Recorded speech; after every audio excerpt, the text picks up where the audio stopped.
Հայաստանի և Ադրբեջանի միջև խաղաղության համաձայնագրի նախագիծը համաձայնեցված է և սպասում է ստորագրման։ Այս մասին Facebook-ի իր էջում գրել է վարչապետ Նիկոլ Փաշինյանը։ Ադրբեջանի նախագահ Իլհամ Ալիևին առաջարկում եմ սկսել խորհրդակցություններ Հայաստանի և Ադրբեջանի միջև խաղաղության համաձայնագրի համաձայնեցված նախագծի ստորագրման շուրջ, գրել է վարչապետը։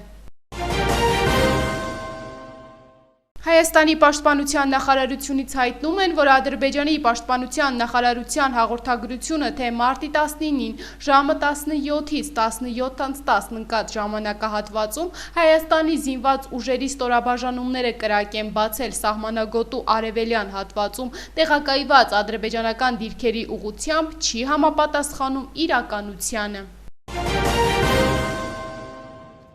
Բրազիլիայում կայացել է Հայաստանի արտգործնախարար Արարատ Միրզոյանի և Բրազիլիայի արտգործնախարարի հանդիպումը։ Նախարարները քննարկումը շարունակել են ընդլայնված կազմով երկու երկրների պատվիրակությունների մասնակցությամբ։ Արարատ Միրզոյանը և Մաուրո Վիեյրան հանգամանալից քննարկել են երկկողմորակարգի ընդլայնմանը, քաղաքական երկխոսության խորացմանն ու փոխադարձ հետաքրքրություն ներկայացնող մի շարք ոլորտներում համագործակցության զարգացմանը միտված բոլոր հարցերն ու նախաձեռնությունները։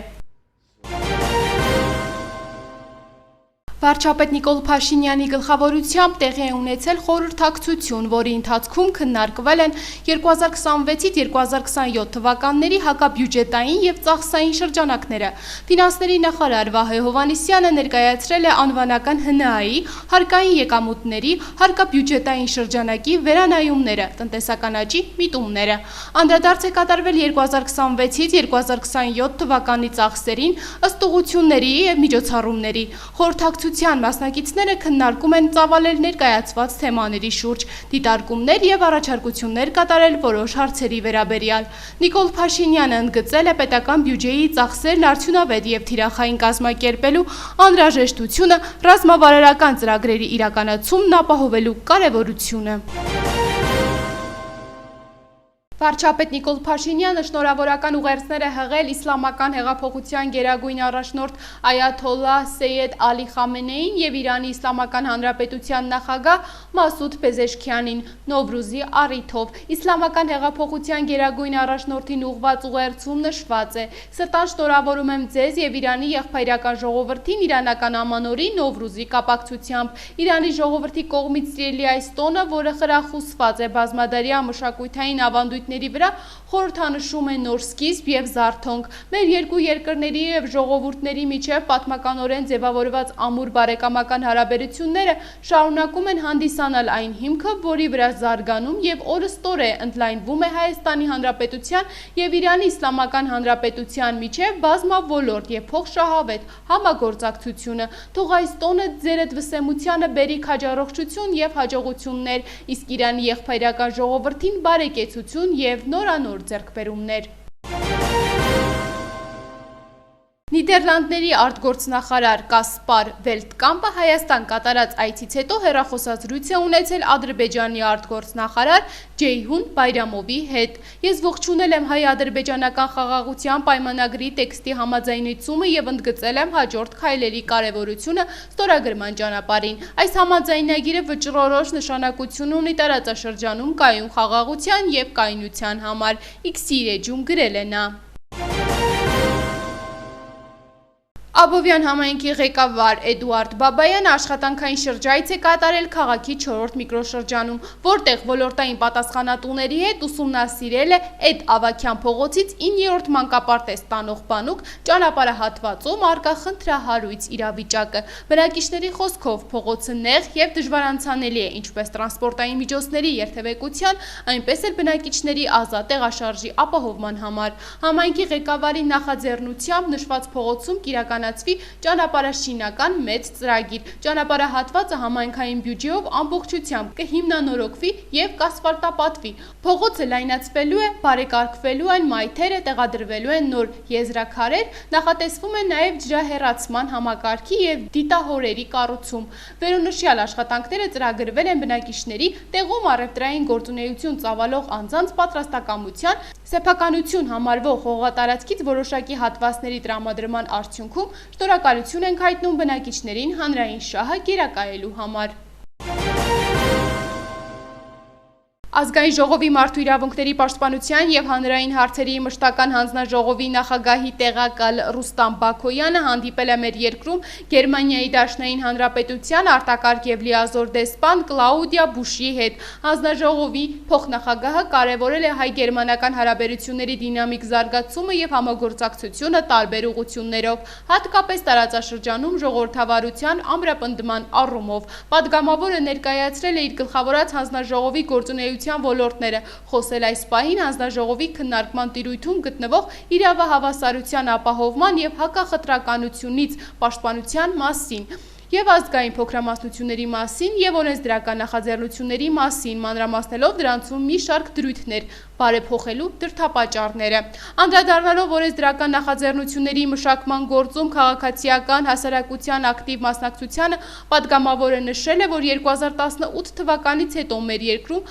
բարձրացել է քաղաքասարակության դերն ու տարբեր գործունեություններում վերջինս ներգրավվածությունը։ Խոսելով Հայաստան-Եվրամիության սերտ համագործակցությունից, Հայաստանի քաղաքացիների համար Եվրամիության վիզաների ազատականացման շուրջ երկխոսության մեկնարկից Ռուստամ Բաքոյանը այդ գործընթացում կարևորել է Գերմանիայի ակտիվ ներգրավվածությունը։ Քննարկվել են մարդու իրավունքների խախտումներին Ադրբեջանում գտնվող հայ գերիներին եւ պահվող այլանձանց առնչվող հարցեր։ Ըստ Ռուստամ Բաքոյանի հանձնաժողովը պարբերաբար նամակագրության միջոցով միջազգային գործընկերներին տեղեկացնում է իրավիճակի մասին, ակնկալելով, որ վերջիններս միջազգային ատյաններում ոչ միայն կբարձրաձայնեն ու կդատապարտեն, այլև կգտնեն այնպիսի գործիքակազմեր, որոնցով հնարավոր կլինի ազդել Բաքվում հայերի նկատմամբ իրականացվող դատավարությունների վրա։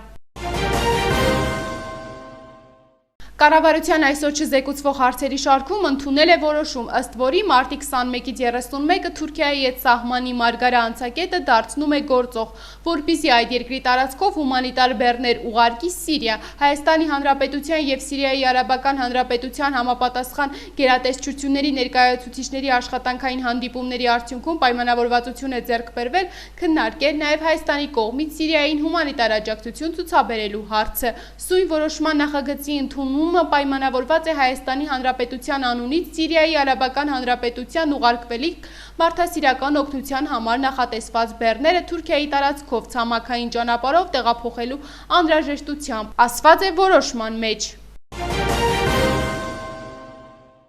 Տարածքային կառավարման եւ ենթակառուցվածքների նախարարի տեղակալ Արմեն Սիմոնյանը ընդունել է Հայաստանում Իրանի Իսլամական Հանրապետության արտակարգ եւ լիազոր դեսպան Մեհդի Սոբհանիի գլխավորած պատվիրակությանը։ Նախարարի տեղակալը ողջունելով հյուրերին անդրադարձել է փետրվարին Իրան կատարած այցին եւ երախտագիտություն հայտնել հյուրընկալության համար։ Հանդիպան ընթացքում կողմերը քննարկել են երկկողմ եւ տարանցիկ բեռնափոխադրումներից գանձվող ճանապարհային հարկերը փոխադարձ նվազեցնել կամ չեղարկելու հարցեր։ Հանդիպան երկրորդ հատվածում քննարկվել են ավիացիայի ոլորտին վերաբերվող հարցեր։ Կողմերը պայմանավորվածություն են ձեռք բերել մասնագիտական շրջանակներում քննարկել հարցերը եւ կարճ ժամկետներում ներկայացնել առաջարկներ։ Հայաստանի կառավարությունը հերթական նիստում որոշում ընդունեց, ըստ որի Հայաստանի Հանրապետությունը ՄԱԿ-ում կունենա պաշտպանության հարցերով կցորդ։ ՄԱԿ-ում Հայաստանի պաշտպանության հարցերով կցորդի նշանակման հիմնական նպատակը Հայաստանի եւ ՄԱԿ-ի միջև ռազմական եւ ռազմաքաղաքական համագործակցության խորացումն է, ինչպես նաեւ միջազգային խաղաղապահ գործողություններին Հայաստանի մասնակցության ընդլայնումը։ Հայաստանի կառավարությունը կարևորում է ՄԱԿ-ի խաղաղապահ գործողությունների վարչության հետ համագործակցության խորացումը, ինչը կնպաստի Հայաստանի խաղաղապահ ուժերի կարողությունների բարձրացմանը։ ՄԱԿ-ում պաշտպանության հարցերով կցորդի նշանակումը կապահովի Հայաստանի ռազմական եւ ռազմաքաղաքական առաջնահերթությունների ներկայացում միջազգային հարթակում, ՄԱԿ-ի տարբեր ստորաբաժանումների հետ ինստիտուցիոնալ կապերի խորացում, Հայաստանի մասնակցության ընդլայնում միջազգային խաղաղապահ առաքելություններին, ՄԱԿ-ի ռազմական եւ խաղաղապահ գործունեության համադրման աշխատանքների համակարգում, կին զինծառայողների իրավունքների պաշտպանության եւ զինված ուժերում քաղաքացիական վերահսկողության ոլորտներում միջազգային փորձի կիրառման խթանում։ Ներքին գործերի նախարար Արփինե Սարգսյանը մարտի 18-ին ընդունել է Հայաստանում Միավորված ազգերի կազմակերպության մանկական հիմնադրամի ներկայացուցիչ Քրիստինե Վայգանդի գլխավորած պատվիրակությանը։ Արփինե Սարգսյանը բարձր է գնահատել ՅՈՒՆԻՍԵՖ-ի հետ ձևավորված երկարամյա եւ սերտ համագործակցությունը թե երեխաների իրավունքների պաշտպանության, թե աղետների ռիսկերի կառավարման ոլորտում, որի արդյունքում մի շարք արդյունքներ են գրանցվել։ Ներկայացնելով ներքին գործերի նախարարությունում ընթացող համապարփակ բարեփոխումները, Արփինե Սարգսյանը մասնավորապես ընդգծել է օրենքի հետ առնչվող երեխաների հետ ճիշտ աշխատանքի կարևորությունը, դպրոցներում երեխաների համար անվտանգ միջավայրի ձևավորումը, աղետների ռիսկերի կառավարման տեսանկյունից նրանց համապատասխան գիտելիքներով վերազինումը եւ ծառայողների կարողությունների զարգացումը։ Քրիստինե Վայգանդը շնորհակալություն հայտնելով ջերմընդունելության համար ընդգծել է արդյունավետ փոխգործակցության շարունակականության կարևորությունը ոչ միայն հանցավորության, իրավախախտումների կանխարգելման շրջանակներում, այլև աղետների ռիսկերի կառավարման, փախստականների ինտեգրման եւ մի շարք այլ հարցերում։ Քննարկվել են համատեղ իրականացվելիք մի շարք ծրագրեր, ընդգծվել է, որ առաջիկայում կմեկնարկեն համայնքային ոստիկանության ղեկավար կազմի վերապատրաստումները, որը թույլ կտա անչափահասների հետ տարվող աշխատանքների նոր մեթոդաբանությանը ծանոթացնել անձնակազմին։ Բացի այդ, եւս 20 խոշորացված համայնքում կիրականացվի կլիմայական ռիսկերի գնահատման աշխատանքներ, որոնք արդեն իսկ իրականացվել են 26 խոշորացված համայնքում։ Կողմերը պատրաստակամություն են հայտնել ամրապնդելու կառուցողական հարաբերությունները, ընդլայնել անչափահասների իրավունքների պաշտպանության առավել արդյունավետ գործիքակազմի մշակման, աղետների ռիսկերի կառավարման ուղղությամբ համագործակցության ուղղությունները։ Ըստ ոստիկանության օպերատիվ հաղորդագրությունների ամփոփագրերի մարտի 19-ից 20-ը ներքին գործերի նախարարության ոստիկանության ստորաբաժանումները բացահայտել են հանցագործության 120 դեպք, որոնցից 3-ը նախկինում կատարված։ Նախկինում կատարված հանցագործություններից բացահայտվել է անձնական ունեցվածքի գողության 3 դեպք, հայտնաբերվել է 9 հետախուզվող կամավոր, ներկայացել 3-ը։ Անցած մեկ օրվա ընթացքում հանրապետությունում արձանագրվել է զոհերով եւ վիրավորներով ճանապարհատրանսպորտային 25 պատահար, 3 մարդ զոհվել է, 31-ը ստացել տարբեր աստիճանի մարմնական վնասվածքներ։ Իրանի իշխանությունները կվերացնեն հիջաբ կրելու նկատմամբ վերահսկողություն իրականացնող բարքերի ոստիկանությունը։ Նոր օրենքի շրջանակներում հայտարարել է երկրի խորհրդարանի խոսնակ Մոհամմադ Բաղեր Ղալիֆաբը X-ի սոցիալական ցանցում։ Նա նշել է, որ հիջաբ կրելը կկարգավորվի ուրիշ օրենքով։ ԱՄՆ-ն չի ցանկանում Ռուսաստանի եւ Չինաստանի հետագա մերձեցումը, չի ցանկանում, որ Ռուսաստանն ու Չինաստանը միավորվեն, միաժամանակ դեմ չէ բարելավել հարաբերությունները երկու երկրների հետ։ Fox News-ի հետ զրույցում ասել է Ամերիկայի Միացյալ Նահանգների նախագահ Դոնալդ Թրամփը։ Թրամփը կարծում է, որ Ռուսաստանի եւ Չինաստանի հարաբերությունները բարեկամական են դարձել Ամերիկայի Միացյալ Նահանգների նախկին նախագահ Բարակ Օբամայի գործողությունների պատճառով։ Նա նշել է, որ Վաշինգտոնը կկարգավորի հարաբերությունները երկու երկրների հետ եւ վստահություն է հայտնել, որ նրանք էլ են նույնը ցանկանում։ Ընդ որում Թրամփը նշել է, որ Ամերիկայի Միացյալ Նահանգները արդեն հարաբերություններ ու բանակցություններ ունի Չինաստանի հետ։ Ստամբուլի ինդիմադիր քաղաքապետ Էքրեմ Իմամօղլուի կալանավորումից հետո երկրի տարբեր քաղաքներում, այդ թվում Անկարայում, Ստամբուլում զանգվածային ցույցեր ու անկարգություններ են սկսվել։ Բախումներ են տեղի ունեցել ցուցարարների եւ ոստիկանների միջև, իրավապահներն արցունքաբեր գազ ու մահակներ են կիրառել։ Թուրքիայի ինդիմադիր ժողովրդահանրապետական կուսակցությունը չնայած երկրում ցույցերի եւ հանրահավաքների արգելքին կոչ է արել բոլոր քաղաքացիներին հավաքվել Թուրքիայի նահանգային եւ շրջանային վարչակազմերի շենքերի մոտ։ Կուսակցության առաջնորդ Özgür Özel'ը հայտարարել է, որ Ստամբուլի քաղաքապետին ձերբակալել են քաղաքական նկատառումներով։ Եմենի Անսար Ալլահ շարժումը հայտարարել է Պաղեստինին երկու հիպերձայնային բալթի քրթիռների կիրառմամբ ռազմական գործողության հաջող անցկացման մասին։ Մարտագլխիկը հարվածել է Բեն Գուրիոն օդանավակայանին Իսրայելի ամենամեծ օդային հանգույցին։ Այս մասին հայտնել է Հութիների բրիգադայի գեներալ Յահյա Սարիան։ Մենք կշարունակենք խոչընդոտել իսրայելական նավագնացությանը եւ աջակցել Գազայում գտնվող մեր եղբայրներին, քանի դեռ ագրեսիան չի ավարտվել եւ պաղեստինցի ժողովրդի պաշարումը չի չեղարկվել, ասել է Սարիան։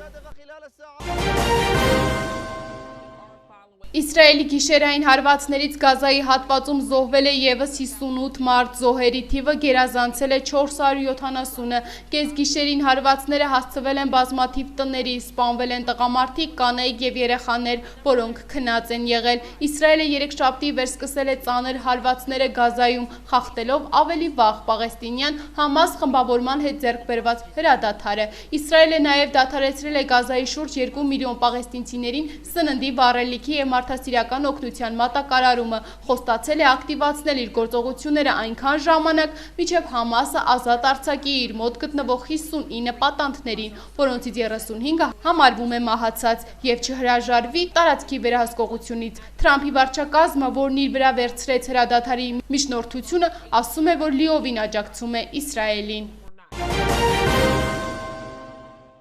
Փրկարար ծառայությունը տեղեկացնում է, որ Հայաստանի տարածքում ավտոճանապարհները հիմնականում անցանելի են։ Փակ են Արագածոտի մարզում Ամբերտ Բարսելերնային օդերևութաբանական կայանից Քարիլիչ և Ամբերտ Ամբրոս տանող ավտոճանապարհները։ Ջամշլու-Ծիլքար ավտոճանապարհը և Սպիտակի ոլորանները փակ են բեռնատարների համար։ Բերդ-Ճամբարակ ավտոճանապարհը դժվար անցանելի է բոլոր տեսակի տրանսպորտային միջոցների համար։ Արարատի մարզում մառախուղ է։